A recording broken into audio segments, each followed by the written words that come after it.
conceptual, para poder recordar y contextualizar lo que tenemos que seguir viendo hoy día, pero para poder retomar de lo que venimos haciendo desde la semana pasada.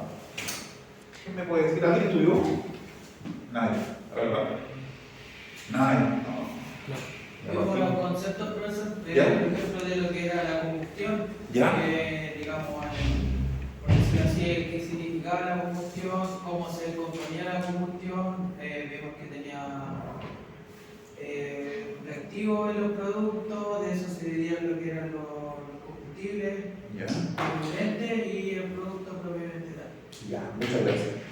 Una persona nomás. Listo. Esa es la idea. La idea es que cada clase que pasemos, ustedes tengan la capacidad de poder hablar por sí solos sobre lo que vimos, en términos generales, y nadie le está pidiendo una definición de memoria. Pero recuerden que el proceso de aprendizaje es este, y esto es muy cierto, ¿verdad? Y le puede servir para cualquier cosa, se nos voy a volver antes de poder retomar para que ustedes lo puedan tratar de entender. Y bueno, la importancia que tiene.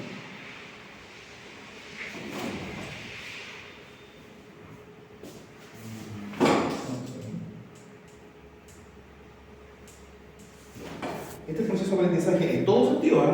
Y esto aplica para sus hijos, porque ustedes pueden decir, no están ahí con esa lecera.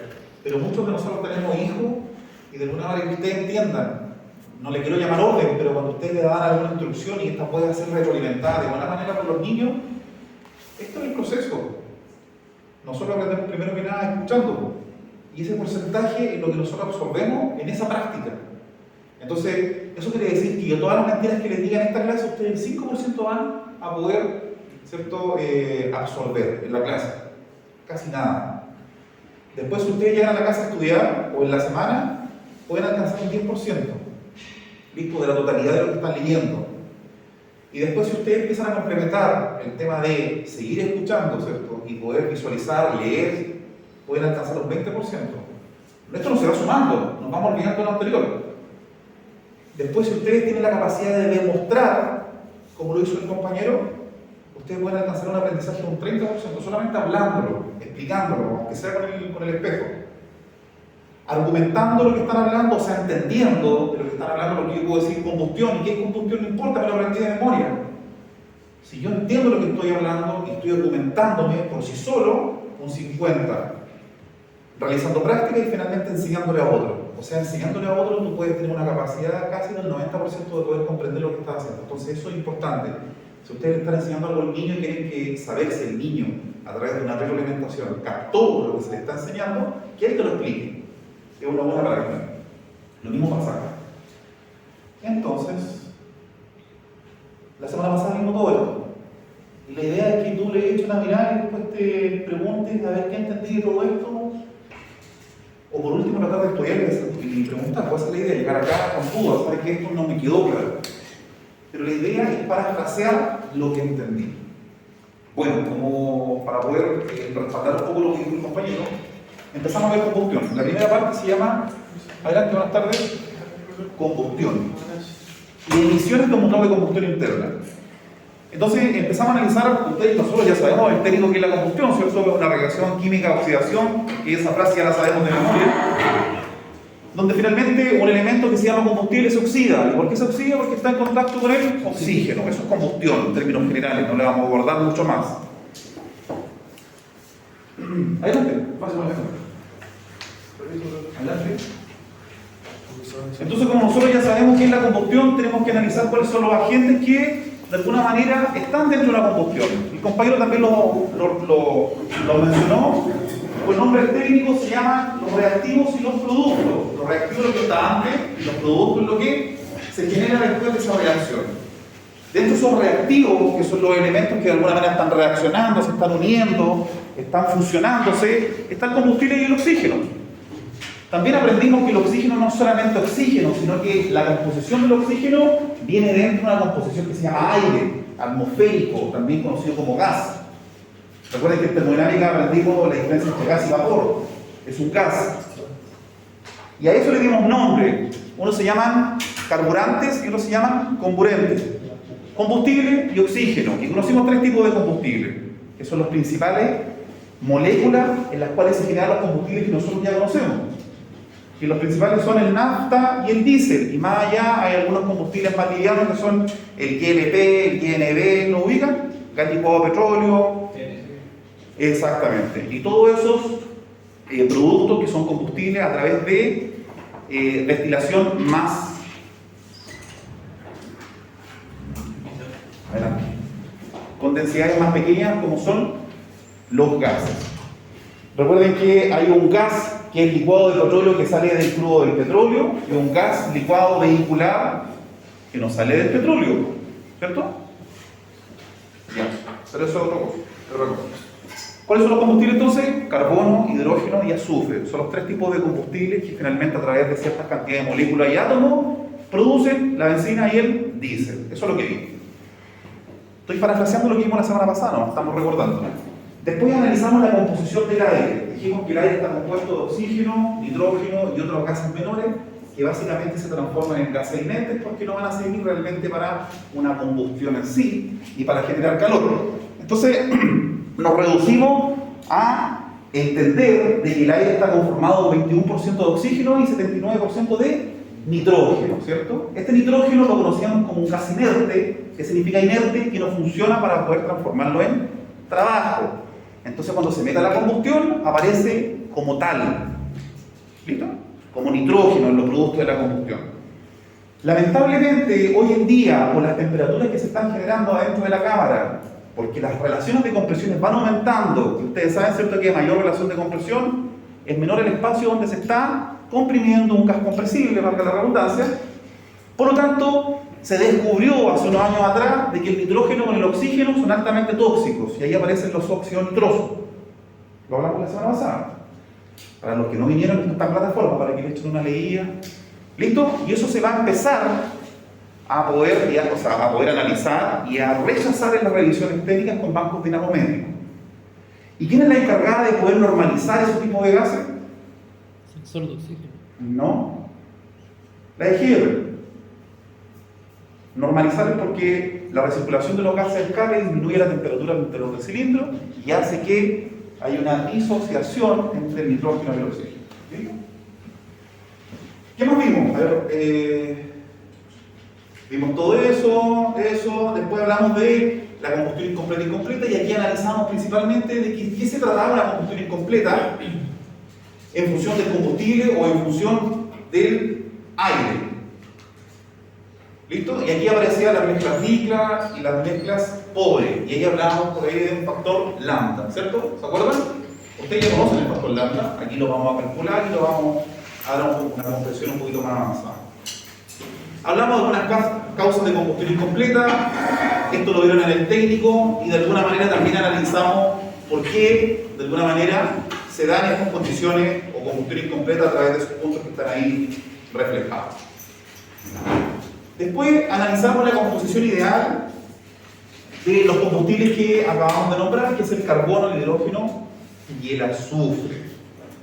Y si ustedes se recuerdan, cuando ustedes llevan el vehículo a la revisión técnica, los productos de la combustión que finalmente hacen que tu vehículo apruebe o no apruebe, están en función de estos combustibles y la composición del oxígeno con los combustibles.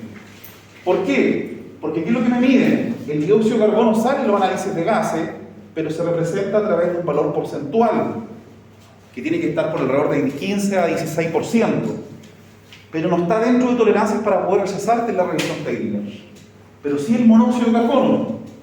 Y el monóxido de carbono solamente indica, adelante, de que hay una ausencia de oxígeno que no se está juntando con el combustible, en este caso el carbono. Y por eso obtengo menos calor, pero lo explicamos la semana pasada. Obtengo menos calor. ¿Ya? Lo mismo pasa con el hidrógeno y pasa con el azufre. ¿Ya? Entonces, ¿qué es lo que analizamos aquí? Las combustiones ideales y las combustiones reales. ¿Qué es lo ideal que debiese pasar aquí? De que el oxígeno presente, que en este caso hay un 21% de la cantidad de aire que ingresa, pueda de alguna manera estar disponible en su totalidad para poder combustionar esta molécula de carbono, para poder obtener anhídrico o dióxido de carbono y obtener una cierta cantidad de calor por unidad de masa para poder transformarse en trabajo. Pero si yo no tengo una molécula completa de oxígeno, sino que tengo la mitad, por eso se multiplica por 0,5, vamos a obtener monóxido. O sea, una molécula de oxígeno se va a perder y eso va a dar como resultado una menor cantidad de calor para poderse transformar en trabajo. ¿Y aquí qué perdemos? ¿Analizaron las curvas características de los motores alguna vez? Yo creo que sí. Torque, potencia y consumo específico. Permiso. Adelante, buenas tardes. Bien, en esto se ve reflejado. Adelante, buenas tardes. Bien, ¿qué me puede decir cómo se lee esto? Esto que está aquí. ¿Está alcanzando o no? ¿Cómo se lee? Ya sabemos que lo rojo es la cantidad de calor que está produciendo una combustión ideal y una real, porque esto no pasa ni siquiera en los vehículos nuevos.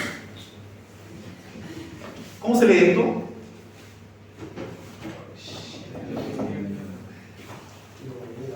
¿Cómo lo leo? Porque yo veo 2200 kcal kilogramos. ¿Cómo entiendo eso? Facilito. Adelante, buenas tardes. ¿Qué es? El calor que se necesita para combustionar algún kilogramo de... No es el calor que se necesita, sino que el calor que entrega este tipo de combustión, ya sea real o ideal, por cada unidad de masa que está predominando dentro de la cama. ¿Listo? Por unidad de masa, y no necesariamente puede ser kilo, puede ser en gramos, esta es la cantidad de energía que está entregando. ¿Me disculpan los minutos, chicos? Permiso.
Tomaron el tiempo de la anterior tuvimos que la otra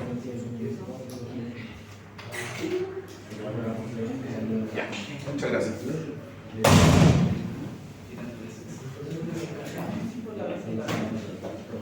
Ya, caballeros, vuelvo a repetir, tenemos una combustión ideal y real. Esta es la situación que distingue de alguna manera lo ideal con lo real, y lo que está en rojo es la cantidad de calor que se va a generar con cada una de las combustiones. ¿Cómo se lee esto? Es la cantidad de energía, porque esa es una unidad medida de energía, calorías, BTU, joule, que va a entregar esta combustión por cada unidad de masa, que puede estar en kilos, en onzas, en gramos. ¿Ya? Esa es la cantidad de calor. ¿Y qué aprendizaje me deja esto? Que obviamente una combustión cercana al ideal voy a obtener mejores prestaciones en el vehículo, una mejor quema, menor contaminación, voy a llegar al torque máximo de mucho mejor manera, la potencia, vamos a llegar a la potencia que el fabricante de alguna manera me entrega, y la curva del volumen específico, perdón, del consumo específico, va a ser la correcta. ¿Ya? Eso lo van a ver en el próximo ramo de opción. Bien, eso es lo que vimos. Pasa la misma condición con el hidrógeno y con el azufre. ¿Ya? Bien, ¿qué es lo que analizamos acá en términos generales? Analizamos de que este sector se llama reactivos, lo que está antes de la equivalencia. Lo que está después de la equivalencia se llama productos. Dentro de los reactivos tenemos el carburante, que es el combustible, en este caso el hidrógeno, y el comburente, que es el oxígeno, ¿ya? Y tenemos una cierta cantidad de nitrógeno. Decíamos que, está todo en el texto, obviamente ustedes tienen que leer, de que la cantidad de masa que se genera antes y después de la equivalencia en los reactivos y los productos es la misma, siempre va a ser la misma, pero no así la cantidad de materia que tenga cada elemento. ¿Y por qué pasa eso con la masa? Porque básicamente la masa es una propiedad extensiva que no cambia, y es por eso que no se ocupa para poder determinar procesos termodinámicos, porque no cambia. ¿Listo? Siempre va a ser la misma. Entonces, la clase pasada justificamos, y lo vamos a volver a hacer, de que las masas en los reactivos productos son las mismas, no así la cantidad de moles. Y ahí se da la explicación, y la semana pasada también lo hicimos. Aquí está lo que acabamos de explicar al principio, la composición del aire, la cantidad o relación que va a tener el oxígeno con el nitrógeno. Por cada molécula de oxígeno vamos a tener 3.76 de nitrógeno. Un recordatorio del semestre pasado de termodinámica, de cómo trabajar con el peso molecular y los pesos atómicos, y la actividad. Esta ustedes me dicen que no la acabamos, no la terminamos de hacer. Ya, dudas, consultas, pedidos.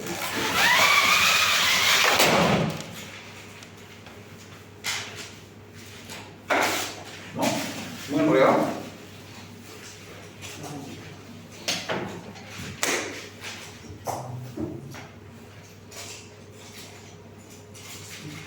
Bien, veamos. Hagamos la etapa. ¿Qué es lo que vamos a hacer? Vamos a analizar la cantidad de moles que tiene este combustible por sí solo. ¿Y por qué estamos haciendo esto? Porque los ejercicios que vienen después a continuación vamos a trabajar con hidrocarburos. Y eso es el combustible. Y de acuerdo a la cantidad de átomos del carbono y el hidrógeno juntos como combustible, tenemos que hacer equilibrio de ecuaciones químicas. A ver, hola, buenas tardes. Bien. Pongamos atención entonces. Tenemos el carbono. El carbono se va a combustionar con oxígeno. Pero por cada molécula de oxígeno tenemos 3.76 partes de nitrógeno. Eso va junto, esto es el aire. Entonces, por cada molécula de oxígeno tenemos 3.76 de nitrógeno. Si eso se combustiona, vamos a obtener dióxido de carbono más la cantidad de nitrógeno como gas inerte que no se quema, que son 3.76. Y obviamente más calor. Y después va a aparecer el agua. Entonces, ¿qué es lo que nosotros hacíamos? Primero, para poder separarlo, porque esto después se hace directo, calculamos la cantidad de moles y finalmente calculamos la masa. Para poder entender de que la masa en los reactivos y en los productos es la misma. ¿Para qué? Para finalmente después calcular la relación aire-combustible. Y la relación aire-combustible va a ser básicamente la masa de aire dividido la masa de combustible. Y el valor que me dé me va a explicar o hacer entender de que esta es la cantidad de aire que yo necesito para poder combustionar una molécula de combustible. O sea, esto se transforma en un proceso ideal. ¿Y para qué me sirven los procesos ideales? Para poder compararlos con los reales y mejorar. ¿Listo? Eso es lo que vamos a calcular. Veamos, ustedes me van ayudando. Bueno, para recordar también, el peso molecular, ¿cómo se obtiene? El peso atómico por el número de átomos. Y la masa se obtiene multiplicando el número de moles por el peso molecular.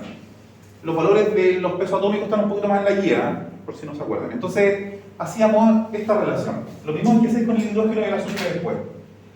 ¿Cuánto es la cantidad de moles, o kilomoles, no importa, de carbono? 1, ¿listo? 1. Más. Vamos a analizar solamente la cantidad de kilomoles. ¿Cuánto es la cantidad de oxígeno que tiene? Esto es muy importante que lo entiendan. Así, muchos de ustedes dirán, oye, qué claro, qué fome, qué fácil, no sé, porque después esto lo juntamos y lo hacemos todo en la mente. Aquí lo estoy separando para que tú entiendas la lógica y después tengas la capacidad de hacerlo directo. Por eso se lo estamos haciendo así. El oxígeno, ¿cuánta cantidad de moles tiene? 1. Aquí adelante no hay nada, por lo tanto es 1. Más. Este es un producto, que es un carburante, ¿cierto? Es un combustible. Eso es parte del aire, que es el oxígeno. Estamos viéndolo por separado. Es parte del aire, que es el nitrógeno. ¿Cuánta cantidad de moles tiene el nitrógeno? 3.76. Sin ninguna unidad de medida. Mira aquí cómo es la diferencia. Ahora ya no tenemos el carbono y el oxígeno, lo tenemos como un producto complementario. Tenemos carbono y oxígeno. Pero esto es un elemento ahora que se llama dióxido de carbono. ¿Cuánta es la cantidad de moles que tiene dióxido de carbono? 1. Hay aquí faltó anotar nitrógeno más calor. ¿Y el nitrógeno? 3.76. Listo, esa es la cantidad de moles. Ahora vamos a calcular la masa. Ahora les pregunto a ustedes. El que me responda tiene que explicarme por qué. ¿Cuánto es el valor de la masa acá? ¿Listo? ¿Cuánto es el valor de la masa que va aquí? 13. ¿Cuánto? 12. Ya. ¿Cómo salió ese 12?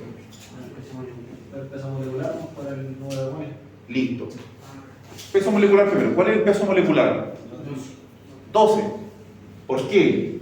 Porque el peso atómico, ¿cuál es? 12. ¿Cuántos átomos tiene? 1. 12 por 1 es 12, ¿cierto? Listo. Ese 12 va aquí. ¿Y la cantidad de moles cuánto es? 1. Entonces 12 por 1 es 12. Así lo sacaron para los que todavía no entienden. Vamos con el oxígeno. ¿Cuánto es? ¿Cuánto? 32. Vamos a ver. ¿Y aquí puede explicar por qué da 32? Porque tiene una cantidad de moles y el peso molecular. ¿Cómo? ¿Del principio?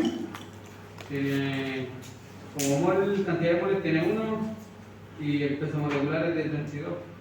No. El peso molecular es 16. No, está bien lo que está diciendo, el peso molecular es 32, pero tratemos de abrir eso para que la gente que todavía no lo entiende lo pueda... ¿Por qué es 32 el peso molecular? Muy bien. Hay que partir de aquí, ¿no? El peso atómico es 16, eso está en una tabla. El número de átomos es 2, 16 por 2, 32. Aquí están los 32. ¿Cuánto es la cantidad de moles? 1. 32 por 1, 32. Por eso sale 32. A ver, aquí lo explico.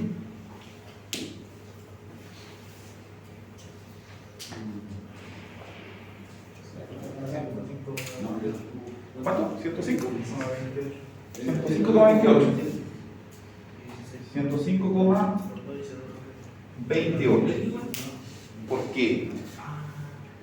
Mira, vamos a hacerlo ordenadito para que alguien que esté perdido con esto, que no cacha para dónde va Miguel. Díganmelo, porque si no seguimos igual. ¿Estamos todos bien? ¿Todos entendemos? ¿La verdad? No, nada. Tenéis que decírmelo porque si no digo estamos todos bien. Mira, esas son las dos fórmulas. Para que ustedes entiendan, porque algunos dicen, no cacho, ¿cómo llegaron a ese resultado? Y no me atrevo a preguntar. Peso molecular. Lo primero que tienes que saber es el peso molecular. ¿Qué necesitas? Ahora vamos a hablar de esto, mira. Peso de los 3.76 moles que tiene el nitrógeno como producto. Aquí, ¿qué hicimos? Solamente sacamos la cantidad de moles, que es el número que antecede al producto. 3.76. ¿Ya? Vamos a analizarlo. ¿Qué es lo que estamos o queremos llegar a obtener? La masa.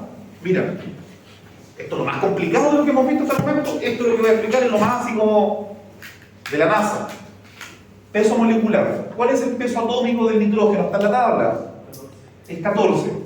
Lo voy a colocar mejor con la número de átomos.